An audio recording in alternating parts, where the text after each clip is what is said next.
When the battalion left the field hospital tent, a curious crowd had gathered, and they found themselves surrounded by about 30 soldiers in full combat gear, with guns, I might add. They were sure glad that they liked the band. The battalion played a few more songs out there in the combat zone. It was a magical time.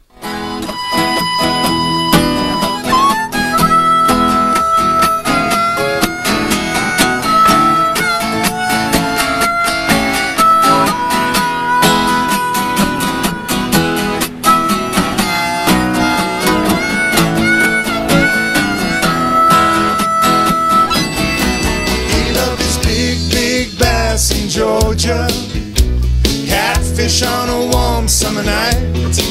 He'd drive 1,000 miles from Muskie. He loved his walleye and pike. Ooh, a fishing man. Yeah, Papa was a fishing man. Papa was a fishing man. He loved his cars and his steel guitars, but Papa was a fishing man. Ooh, a fishing man. Ooh, a fishing man.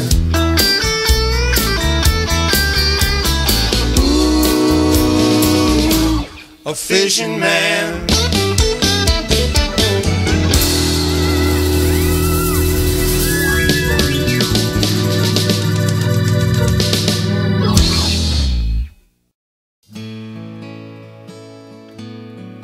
The most moving part of every show was when Judy Wong, Roland Martin, and Gary each gave a short talk about why they were in Germany and what it meant to be American. So that's what I do. I love the great outdoors, but more importantly, it's the fact that I am an American, that I'm able to pursue a sport that I truly love.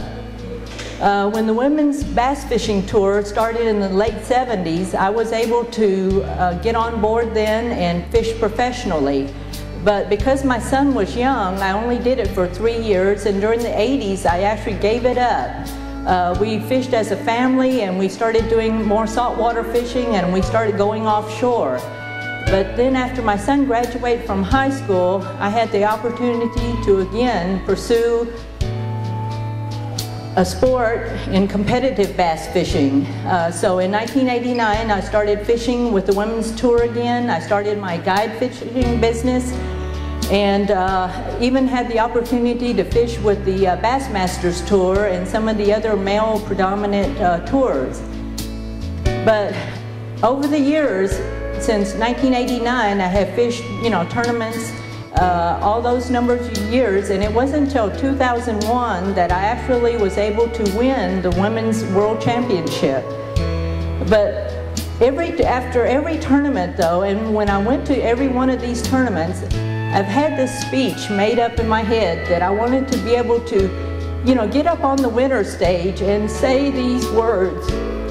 And all those years, when you want to win so bad, it's just something that eluded me all those years. But when I finally won, it's just such a great feeling. And I was handed the mic by the tournament director, and I asked him, "Do you think I could say a few words?" And he said, "Certainly, you get up there and you say what you want." And because I've had these words saved up for all these years, and I was able to get up there and tell the people that came to the weigh-in how much I loved being an American, how proud I was that I, as a woman, could travel across the country, trailer my bass boat, and chase after little green fish and make a living at it. There's no other country but in America could a woman do this.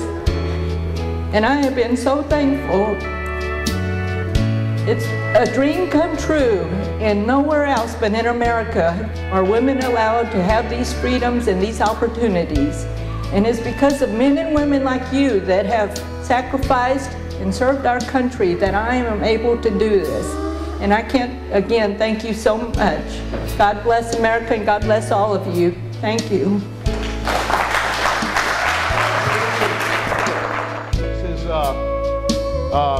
Private, have you ever thought about advancing your career in the military, possibly becoming an officer or becoming a career, maybe making it a career? And I really hadn't thought about it.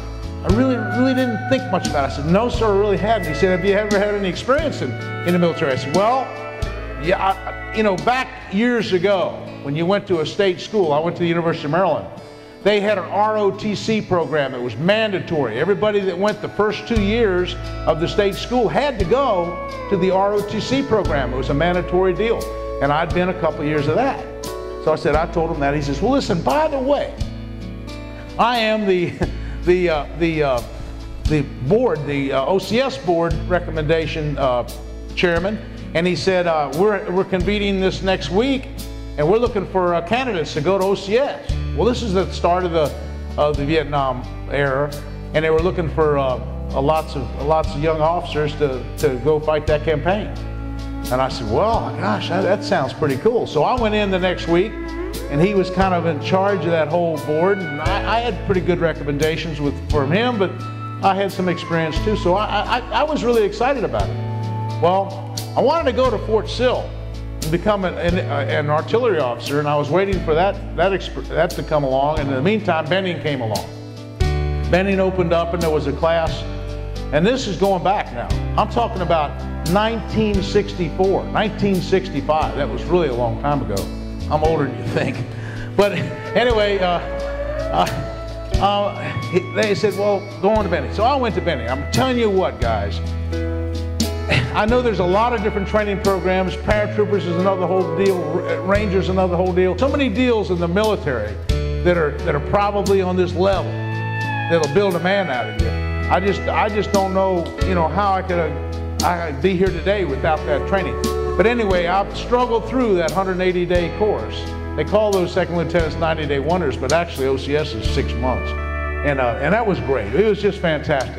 It was the greatest experience I think I'd ever had. I got right back out, and that same Colonel Honeycutt, he requests my duty back at Fort Jackson to become a rifle range officer. So now I'm a rifle range officer. Here comes Honeycutt every single Friday about 1 o'clock, and he says, Lieutenant, let's go fishing. And that's the way it went the whole rest of my Army career.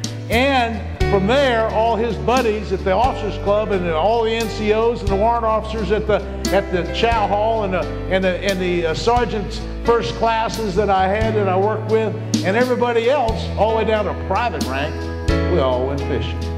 And I became a guide. It's so much more difficult there to go fishing. They go through dirt roads for 30 miles just to get to the lake. But they invited me to fish their Federation tournament, their last qualifying top 12. And I went there and I enjoyed myself, and yet I saw a country that is falling apart, a country that has no gasoline. There's absolutely no gas in the whole country. Their farms have been taken away. This is really sad. These are people that it's a country that's losing itself. But here we're in Iraq trying to rebuild that, and we have other places in this world that are really doing bad. So there's nothing that we can do right now, I guess, for Iraq. Not Iraq, but Zimbabwe. But it is very sad to see that the rest of the world are not enjoying the life that we live. Well, as you can see, the main message from all of them was that the only reason we as Americans enjoy the lives and freedoms we have is because people in the U.S. military have always been willing to make the sacrifices necessary to ensure that we remain free to pursue our dreams.